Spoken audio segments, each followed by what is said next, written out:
The power of education is not in who is teaching, Yeah. it's in who is learning Yeah. and the ability to learn. Yeah.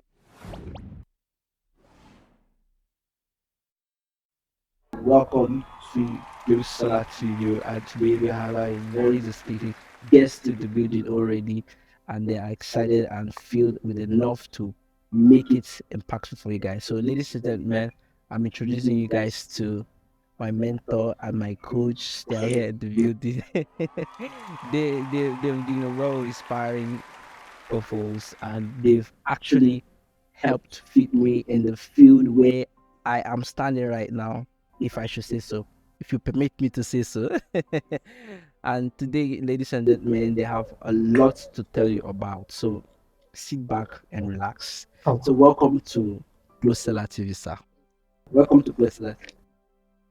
My name is Emeka Odibeli. If you write my name on paper, you're supposed to write an FIMC beside it, which means I'm a certified management consultant, and I happen to be someone who consults for SME development platforms, capacity building institutions. I also work with the government for capacity creation for youth development, and over time, I've been able to work with CBN, Google, the Grow with Google program, and state government like the Ebonyi and Delta state government. Okay. Wow. That's very nice, man. Welcome, man. So, man, can you introduce yourself to us? Yes. I'm Pamela Yeah. Baby. Okay, so I'm a business development specialist, also a data analyst. Yes, my upcoming skill. Yeah, and I also am with the Youth Advisory Council of the AFCFTA. Wow. Wow. That's a big privilege to have you here, man. So, ma, in your field as a data analyst, how has it been for you? Okay, well, it's interesting. Like I said, you remember I said upcoming. Okay, so that's something interesting that I dabbled into recently, to join new people now only. So yeah, so far so good. It's been fine, good, like, and more so the interesting part is that there are a lot of opportunities, especially online, for you to go to work with. So I've gotten a present remote engagement with an organization in the US. Just yes. And so it's from your LinkedIn status, you know how those things go. So far so good. We are still into it and pushing. Congratulations, ma. So, any difficulties, any challenges so far in this field? Challenges. Well, I think anything you're entering that is new, basically there'll be challenges because there are obviously people that know better than you. So I think the basic thing is to keep learning, to keep developing yourself. Yeah. That is one key thing. The moment you stop learning, I always tell people I advocate for lifelong learning, no matter your age, no matter anything. The moment you stop learning is a problem. So since the new field is just to keep on keeping on, yes, meet my people that taught me, but obviously, there are some times that you are given an assignment That's true.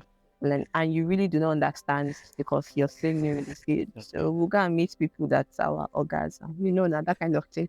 True, true. All right, thank you, ma. So, sir, tell us, how has it been in the area of consultancy that you are? Consulting, many things are involved. Okay. Number one, for people like us that became consultants not because of academic prowess.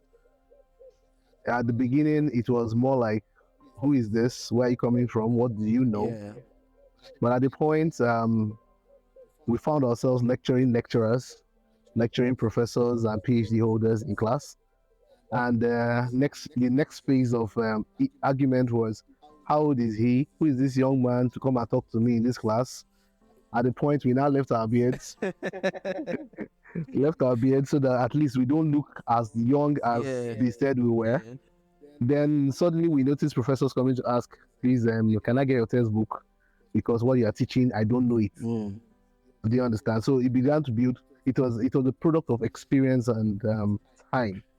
Then we had to do a lot of free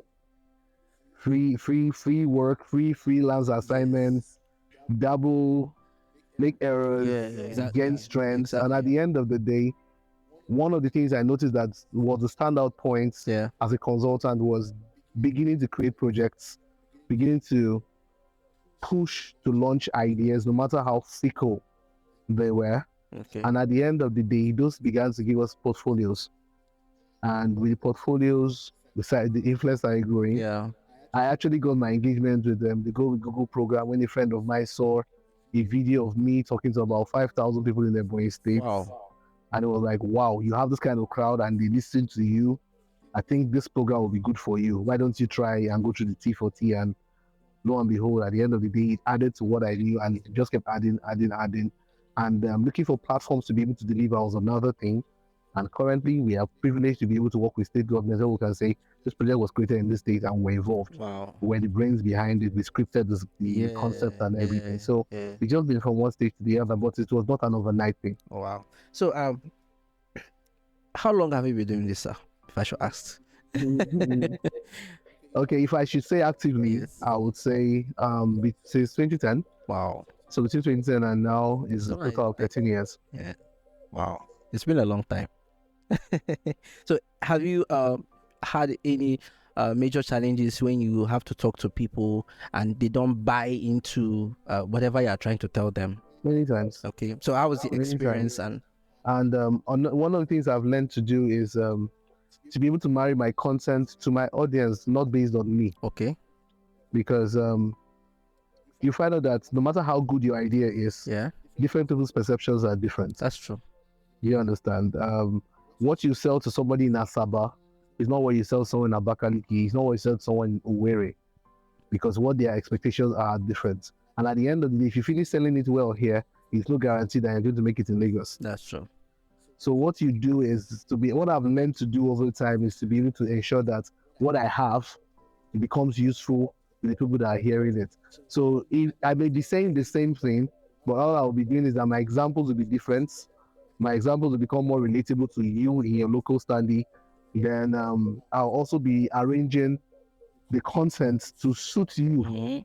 in that environment, so that at the end of the day, you find something you can use and run.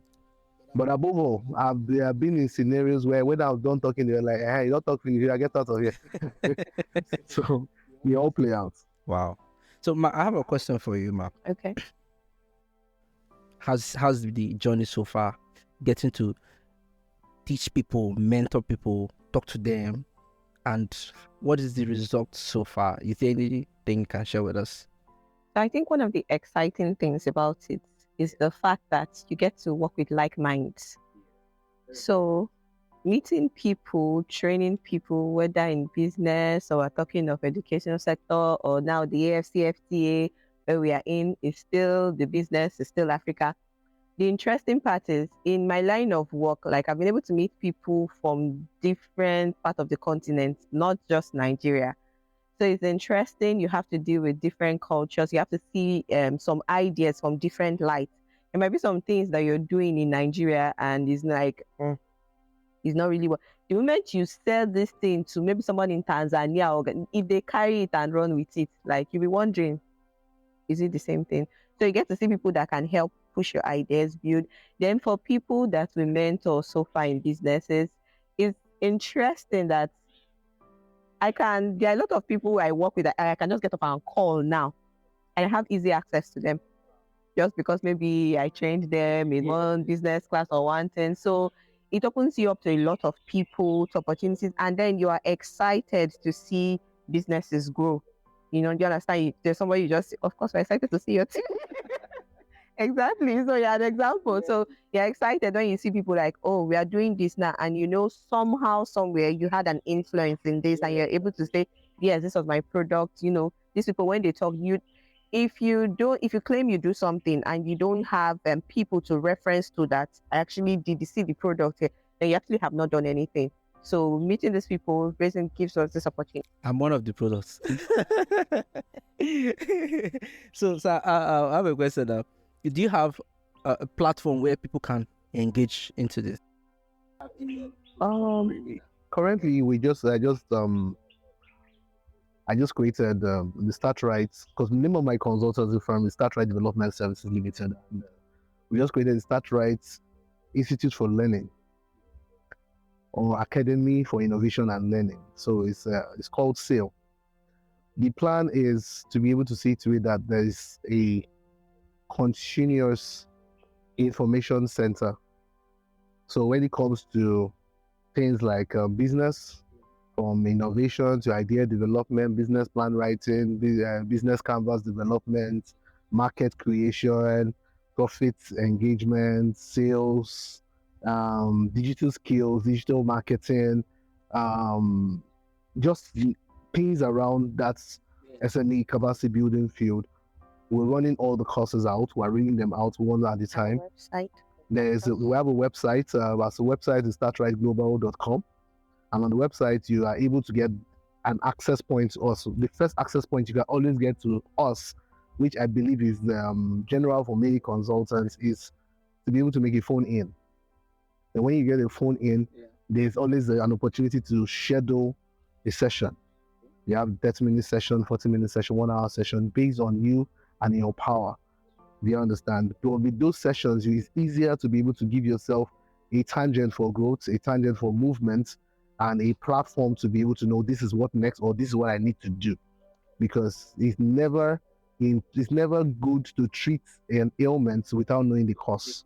Do you understand? And at the same time, it's not good to start a treatment without letting the person who you are treating know what is going to entail. So that at the end of the day, the results are married. Is there a platform or where youth can engage into this right now in Nigeria, except that we guys have started up already? Is there any other platform?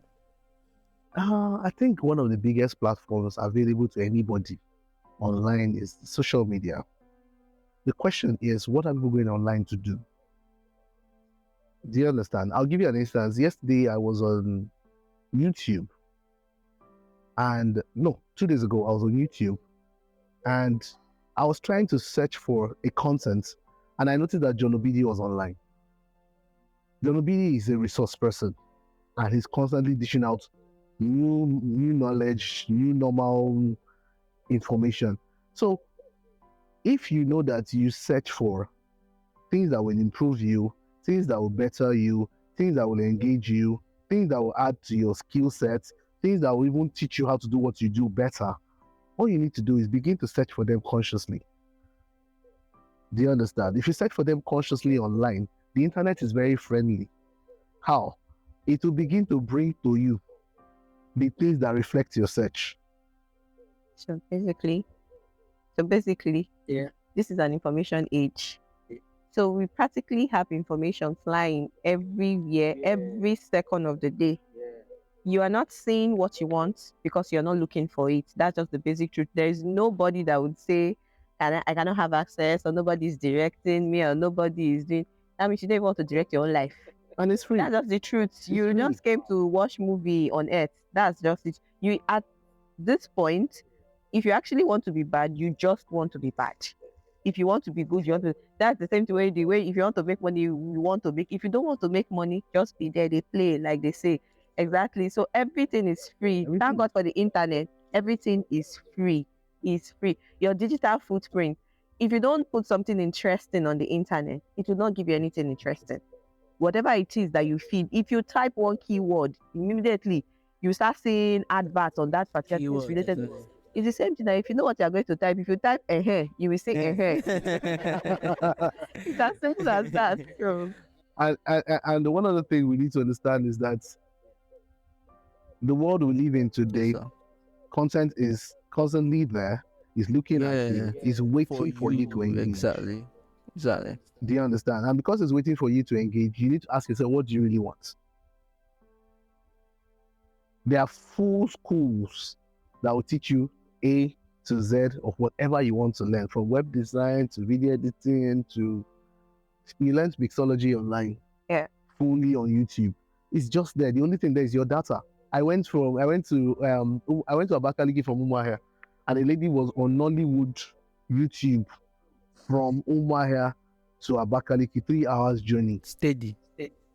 YouTube. Maybe she's learning now. You're trying to kill Nollywood. Do you understand? So, and there are people like that. You see someone that tells you, someone gave me a 7 gig data, and I watched movie from 7 p.m. till morning. So when I finished watching the last movie, and my data finished, and I went to sleep. So we need to tell ourselves and be deliberate about it. And something else I think is an addition is people do not want to pay for knowledge. You don't have to pay for knowledge, you will not get knowledge. No matter what anybody tells you is free online, there's always a limit to it. If you want to get deep into what you're looking, you have to pay. So what are you doing with your money? Hey, when they say pay, you pay. If you if you don't like some seminars and everything that they tell you is free, tell yourself the truth. When you go for that seminar, sometimes when you come out, you ask yourself, what did I even get safe from this thing? Because But they are only saying half of. thank you. Yes. Because the person organizing the seminar is not a mumu. Everybody's hustling while looking for money.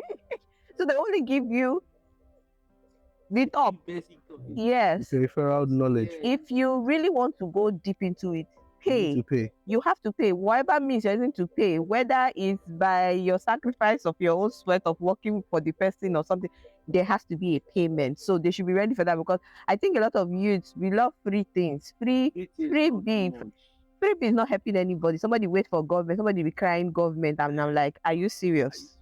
Are you serious? But Opportunities are everywhere. some people, government gives you, for example, like all the state empowerment programs, they give you starter pack. Then you're doing mentorship on businesses. Calling somebody, I'm your mentor. I'm trying to see how far you've grown in your business, because my duty is to ensure that you survive the first 3 years of your business. Then you're good to run. And I call you, and the next thing you tell me is that you don't have money. You say, government not give us money again. The one question I asked them, I say, are you the only one in Delta State? Are you the only one in a particular state? So government should keep giving you money. Now that you've been empowered, run, go. And the essence of this is spread your wings, get help other people the little way you can. But no, so that's one of our problems. This, I don't know whether it's whatever it is that it's wrong with those people, Sha, but we have to come out of that. I think something else we need to understand is beyond the fact, one of the reasons why I encourage start from the tree is because if you cannot commit to the free, there's no guarantee that you will not waste your investment when you pay. Exactly. That's one. Secondly, people have learned that when they pay, it drives their commitment because they don't want to see their money get missing. That's true.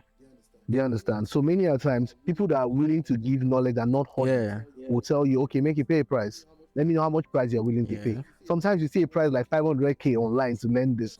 Truthfully, if you engage that person and you don't have up to that Yeah. amount of money, you can negotiate. That's true. But the truth is that if you're not interested enough to negotiate, person won't take you serious. That's true. So everybody needs to just understand that even the person that wants to earn from you has a breaking point. So make up your mind what you want. So somebody asked me this question. I feel like asking this. He said, skill or education? And I asked him, which one do you prefer? He said he prefers skills than education. So I said, okay, I was gonna ask some other people so that they can give me their own ideas. So I don't know, skill or education, which do you think thrives more? Both. Why will I say both? If I teach you how to sew and give you 10 sewing machines, there's no guarantee you'll be a designer. There's no guarantee you produce a designer label.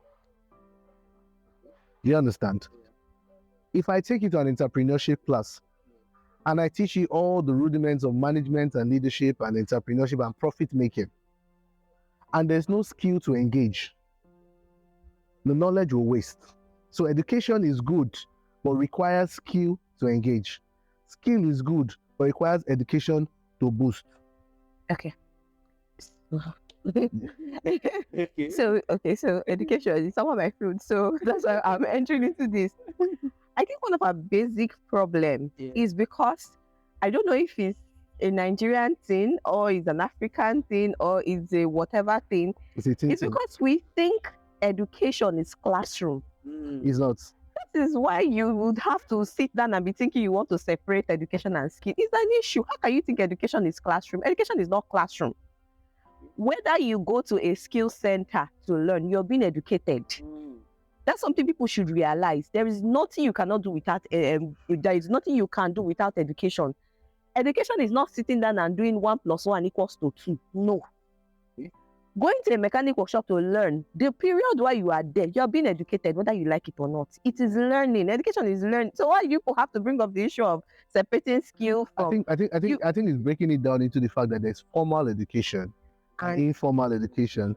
Then secondly, we also need to understand that the power of education is not in who is teaching.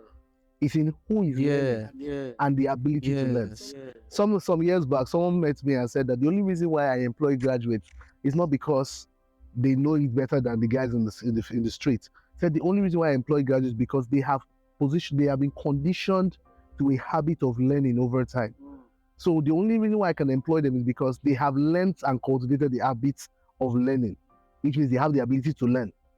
So coming here now, don't come and tell me I'm an engineer, I'm a biochemist, I'm a medical doctor. It won't work. But rather, the fact that you can learn means that I brought you here, I'm going to teach you new things, learn them and give my organization the output we are looking for. Do you understand? So it's actually about learning, because even in the skill, there's a skill in the skill that you need to learn. Yes. Do you understand? Like I brought up the issue of someone sewing now. There is a guy in this town who earns 100K per captain senator that he makes. Do you understand? There's another one that earns almost 200. Guess what? They don't sew. You only have tape.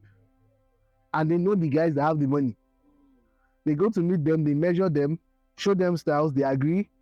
They go to meet the tailors. I do the sewing. And pay the tailors 10K, 5K, 7K, and get the job done. And come and collect their 100K or 200K. So the question now, one person has got the skill, but another person has the skill in the skill. Yeah, that's true. And whoever knows the secondary skill earns more. That's true. So while you are in the skill, like the person that says he loves skill, while you are in the skill, learn the other skill so that you go higher. If it's school that you are in, learn the skill so that you can be relevant on the ladder, and you go. Well, social media, the internet in general. I think it is way easier for anybody to learn anything you want to learn right now. Yes, it's like I said before, except you don't want to learn anything, then you're on your own. You can actually learn a skill from YouTube. You can learn a skill. You can just go, maybe learn the basic, you develop yourself, everything on YouTube alone. Okay, one funny thing happened this morning. My status, because I put the voice note in my status, I was telling my daughter, please, I'm tired, leave me alone. I'm not doing this mother journey again. Leave me. She now said, that I said, I'm not your mother. I gotta look for your mother. I said, you're my mother. Whether you like it. I said, what's your proof? Then she said, we'll go and get a DNA. I'm like, oh, interesting. And I said, okay, how are we going to do the DNA? She said, I'll take a strand of your hair. You will take a strand of my hair. They will carry it to the lab. I'm like, oh, wow. So where did you learn this from? YouTube. That's an 8-year-old. 8 years old, she already knows you can actually do a DNA test. So I cannot deny that I'm my mother, whether I like it or not. Even when I want to deny, she will sue me. She will sue you because she now knows how to even. Somebody that's just 8 years. So what do you, as a youth, an adult, have as an excuse not to learn something? The internet is, see, there's nothing you cannot learn. The good, the bad, the ugly is on the internet, and it's accessible to everybody. So just make up your mind. I want to do this. You will learn how to do it. From practical knowledge to theoretical knowledge, anything you want, it's on the internet. We don't even know how I want to flog some people and tell them, listen. Can I say something? Okay, before the internet became rampant, some of us needed to hustle days of the week just to be able to spend one all night in a cyber cafe to achieve so much. But it's 50 naira.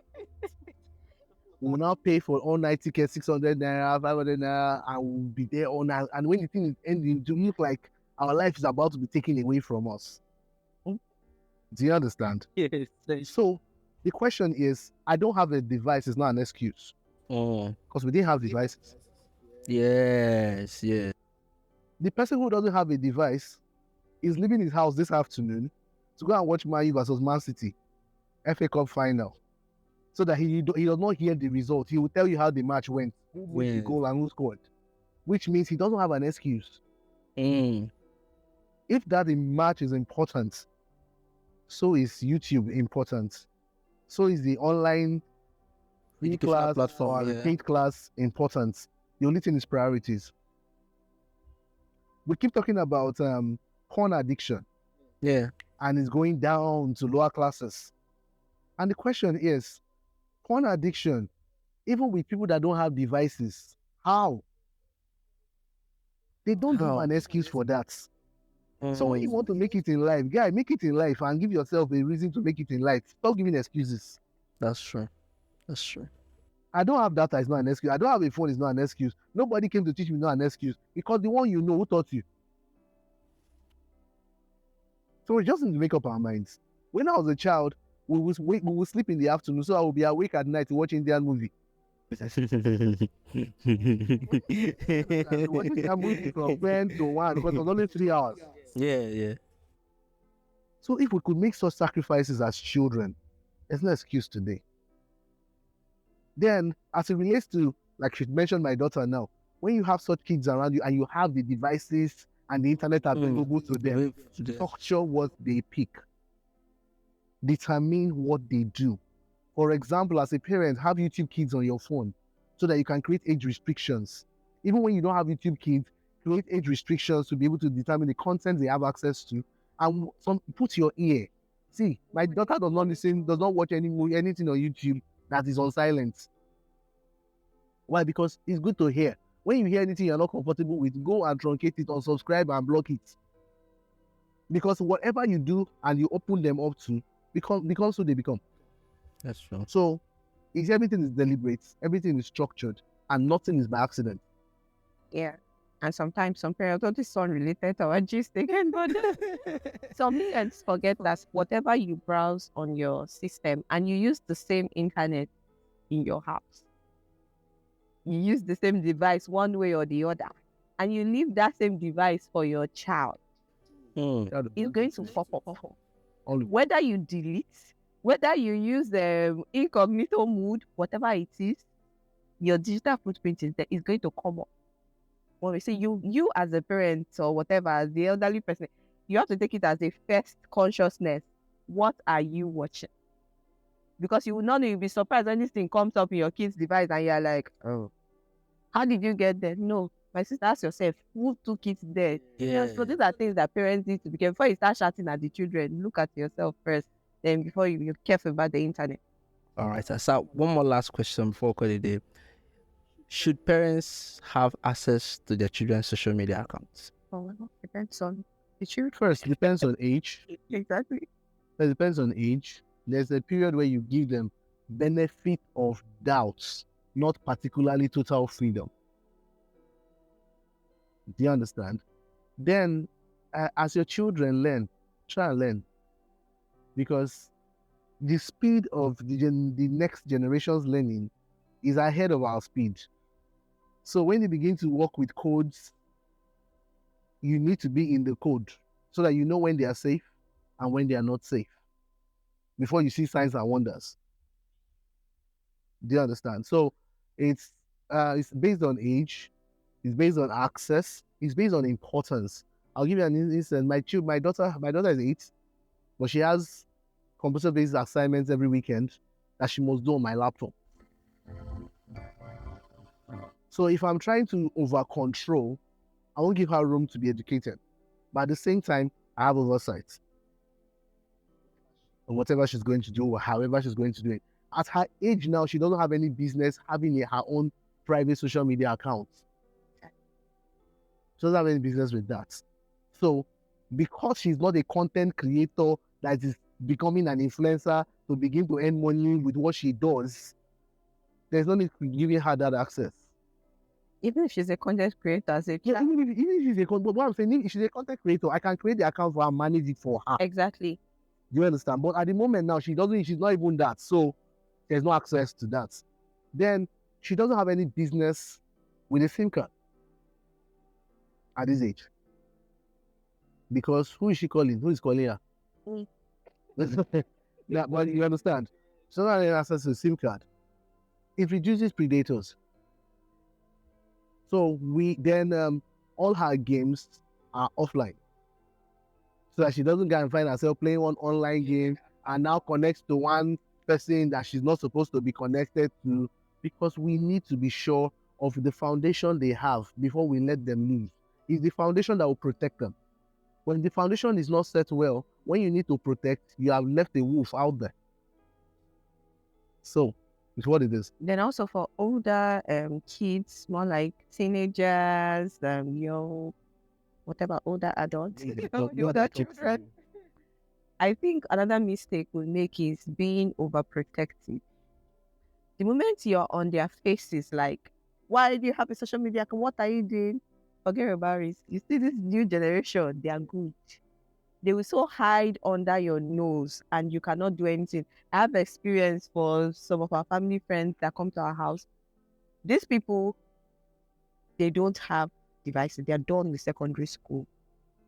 They don't have devices because the parents are like, no, you're not going to get it.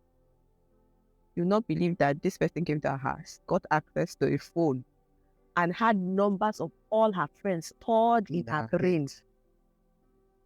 Yes, so somebody that doesn't have a phone contacted all of them, has a private WhatsApp account. Yes. The child is now in the university, has a WhatsApp account that the parents know nothing about. You need to see what is being uploaded, understand? She has her own WhatsApp account that the parents, and you feel you're doing something for your mind, like you're raising the best godly kid. You see these people, sometimes leave them so that your child actually shows you who they can be. It's better you know, well, I have a mini devil in my hand that you don't even know at all. At that point, you're able to correct, you're able to talk, and you see all those shout, and beating that they used to beat in our generation. You see this generation, you see beating, it will not work. It doesn't work. I tell people, beating does not work in this generation. You will beat, they will look at you, they will challenge you. It will come to a time they start even suing parents for beating in this country too. You'll be shocked how it will be. It doesn't work. I argue about this a lot with people because they feel they beat me. I tell people, disciplining a child is different from beating a child. There's some kind of punishment that we give you, I swear, in the next 100 years, you remember it. You might do something and I keep quiet. You see that party that you want to go. The moment I allow you to be dressed, you will dress up. Everybody, the other kids are waiting for you. Inside the house. You see that thing, it will linger in your brain. Next time, I don't need to tell you, don't do this. But if it's beating, it gets to the time, like, not be today, now they don't beat us. So we say, well, sure, okay. Like, they already know it's beating. So I will purposely do the evil and just wait for beating. At the end of the day, no correction, nothing passed. So we just have to be careful. Thank you so much. I really appreciate this time out. And ladies and gentlemen, I hope you've been able to learn. Now, one of the things I want you to learn is priority is important. Whatever you do, make sure that is a priority. Make sure that there's something very important attached to it. Because at the end of the day, it will either reveal who you are or what you've made yourself to become. So it's a very essential that you prioritize things that is important and you make sure that they are the right type of things that you need. So until we see you next time, my name is Simon Michaels, and see you again next time on ClosesellerTV.